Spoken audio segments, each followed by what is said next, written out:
Hi అండి, అందరికీ నమస్తే. ఈరోజు మద్రాసు మసాలా ఇడ్లీ చేసుకుందాం. దీనికోసం బటర్ ఇడ్లీ అయితే బాగుంటుంది.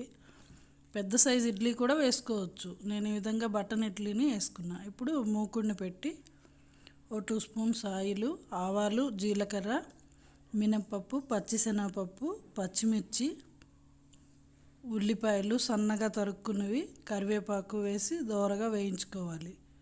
వేగిన తర్వాత టమాటాలు, ఉప్పు, పసుపు, అది కొంచెం మగ్గిన తర్వాత కారం వేసుకోవాలి. మన రుచికి సరిపడినంత కారం, గరం మసాలా. ఇప్పుడు మనం ముందుగా చేసుకున్న ఇడ్లీని వేసి బాగా మిక్స్ చేసుకోవాలి.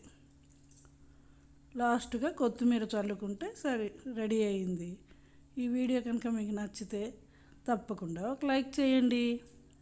మమ్మల్ని సపోర్ట్ చేసి మాకు ఎంకరేజ్ చేస్తూ మా ఛానల్ని సబ్స్క్రైబ్ చేయండి. Thank you for watching.